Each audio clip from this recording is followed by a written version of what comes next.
In today's video, I'm going to be teaching you how to close like a pro, okay? Now, I've closed my very first deal at the age of 14. I'm 21 today, so that's 7 years of being on the phone and closing deals. As you can see on my payment processor right here, I've closed about 881 deals till date. Outside of the payment processor, I've probably closed about 1,000 deals or so, right? Let's pretend I'm a closer for a sec, and I only close at 10%, 10% closing rate. That's probably about 10,000 sales calls and 10,000 hours of being on the phone. Each call ranging from 45 minutes to an hour long. So I've seen it all, I've heard it all. I'm not an absolute master at sales. I'm sure there's people way more experienced than I am, but I can definitely teach you a thing or two if you stick till the end of this video about how to improve and sharpen your sales game and start raking in that cash. Number one is nice guys finish last. It's true what they say, right? When it comes to women, I'm sure you've heard this piece of advice: nice guys finish last. And the first and most important thing, I want to cover some things that are different to what the average person says. I know the average person is going to tell you, take a bunch more sales calls, go study your sales calls, but I want to give you some genuine advice from my experiences,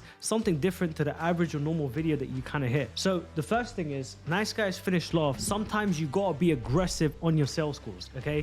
When I first started closing deals, I remember I'd sit there spending 2-3 hours on the phone, scared to ask for the deal, right? Because I wanted to be polite, I wanted to be respectful, I wanted to let the other person kind of talk their heart out. And instead of taking the deal in a straight line from starting out, understanding what the prospect needs, to then closing the deal, collecting cash and giving them the service that they're looking for, right? I'd sit there talking about their family, their pet dog, their kids, and so on and so forth. So by being aggressive, I don't mean go chase the person down. I don't mean force your product down the person's throat, right? That's not what I mean. What I do mean though is you need to be very strict on the phone with what you're doing, right? Everything needs to be very calculated. You need to have a clear idea of why you're on the phone, because if you allow yourself to kind of be pushed around left, right, and center, that's not who your clients want to work with. In most cases, sales is just simply solving a problem, okay?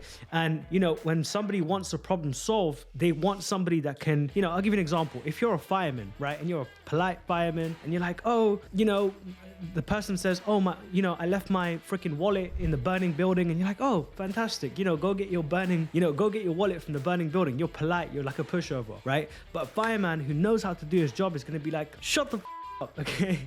Because your life is in danger, a bunch of people are in danger, I don't have time for you to go get your wallet, right? My number one priority is to get you to a level of safety, and you trust that person, they have a lot more authority, and they're there to get the job done, right? So a good closer will have the trait of being aggressive, because you now know, okay, my client has a problem, right? And your clients will respect you so much more when you focus your time and attention around their problem and you're aggressive in helping them solve that problem, right? So number one is be aggressive on your sales calls. Be strict, right? Don't be that polite pushover guy. Hey, I don't want to ask for the deal, right?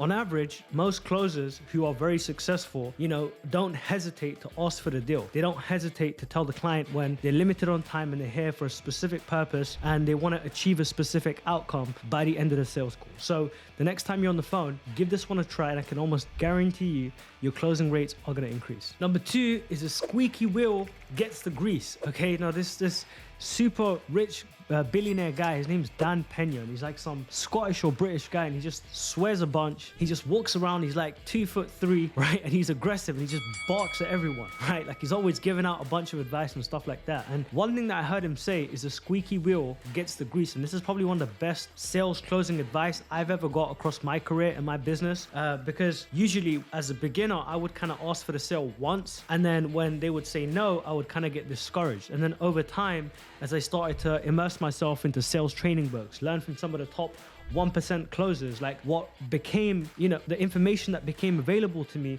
was this. On average, to close a deal, you got to ask for the deal at least a minimum of 7 to 9 times. Right? So the top 1% of closers, they got to ask for the deal 7 to 9 times before they even get to a yes on a single call, right? And I found myself doing this, first time I ask for the sale, I might get an objection, right? I might get a no or like a maybe, right? And then the second time I ask, I'm unraveling more new information as to what's holding the client back from making a purchasing decision, right? Third time I ask, I'm unraveling. And then every time I keep asking for the sale and we're, overcoming these little barriers and these objections, I can just see the certainty levels rising enough to a point where it's like you're picking a lock. It clicks and you close the deal, okay?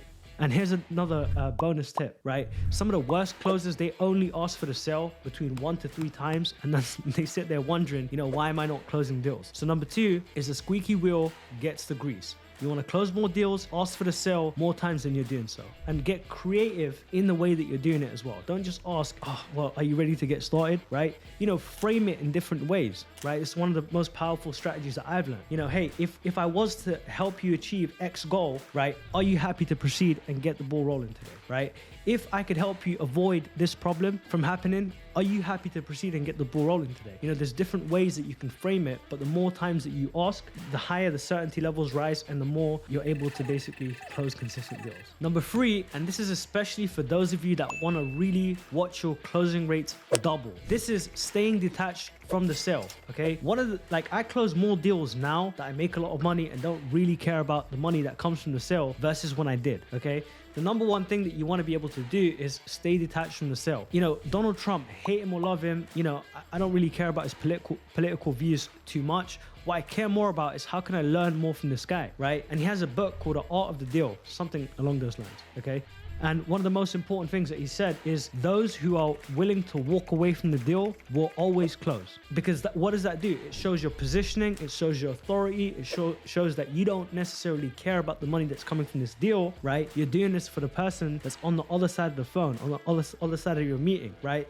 And it will help you be able to close the deal. Because clients and prospects, they can smell desperation from a mile away. And when you're first starting as a closer, it's likely because you want to make more money in your business, grow your income, and do it for your own personal reasons. But when you make it more about the client and how the sale is framed within their best interests versus your own, the clients can see that genuine approach and they will be much more likely to close, agree to your offers, agree to your products, agree to your services, and buy from you, okay? And also give you a bunch of referrals too. So that's number 3, staying detached from the sale. Number 4, and this is the ultimate closer's secret. It's not really a secret, but everybody who really brings that money home every month, right? Everyone who ticks off all the sales that have been closed this month knows this one thing, okay? It's listening closes deals, not talking, right? Good closers know that, during a sales call, the average study that was done is if you do just 20% of the talking, right, and 80% of the listening, you're much more likely to close. And just to kind of specify as well, when you are doing that 20% of the talking, you're not talking about your life, how great your hair is, how shiny your Rolex watch is, okay? What you're really doing is you're asking questions around the problem that your prospect is facing, okay? And what you're basically doing is, you're like a doctor, you're collecting all the information that you need to later on show the client how you're adding value, right? Example, how long have you been dealing with X problem, right? What have you tried to solve X problem, right? Why hasn't it worked for you? So if you've been trying to do this for 3 weeks by now and you've tried X method and it hasn't worked for you, it seems to me like you're at a dead end. Would you like me to make you a suggestion? Do you see how it all connects? What you're basically doing is asking all the right questions, collecting information, and using that information later on in your deal to position why your product or service will work for your client. The more information you collect, the more you can tailor it around your client, the more likely they are to understand how your solution is going to work for them. Okay, so number 4 is listening closes deals, not talking. Number 5 is personalize your shit, okay?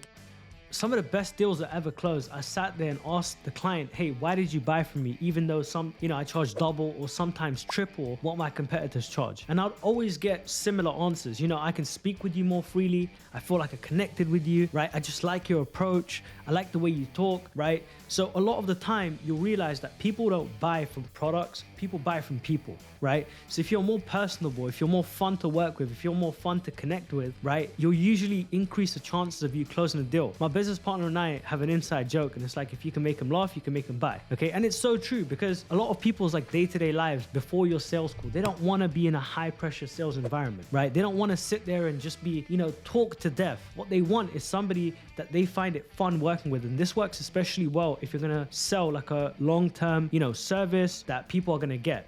Think about it. Have you ever been to a grocery store or a particular electronics store? Like when I bought my camera, right, I went to the store clerk and they were really cool to work with, and it made me want to, buy the product. They had jokes, they were cool, and it made me want to become a returning customer. But I've been to other stores where I got terrible treatment and it made me want to leave, and I kind of had a bad experience. I didn't really want to go back to the store. So the same applies when you're closing deals, right? You'll close more deals building a solid relationship because it's easier to buy from your friends versus from your enemies or people who are total strangers to you. And when when you're in a sales call or like a, deal environment, you only have a very small window to really connect and build a relationship with someone. So some of the books that I recommend that have helped me do this is, Dale Carnegie's How to Win Friends and Influence People, even sometimes just watching Kevin Hart, okay? Like, no joke. The more lighthearted you are with it, the less serious you are. Be serious when you need to be, when it's deal time, when it's negotiating time. But throughout the rest of the sales call, really enjoy, get to know your prospects, be fun, find a way to connect, find similar interests. And these things, you'll be surprised how much they help you propel your closing rates and close a lot more deals. Thank you for watching this video. If you enjoyed it, definitely hit that subscribe button and share this with some of your business owner friends. If you want to see them do well, right? If you want to help them close more deals, be able to grow their business to where, they want to get it to. Smash that subscribe button, turn on your bell notifications, and I'll see you in the next video.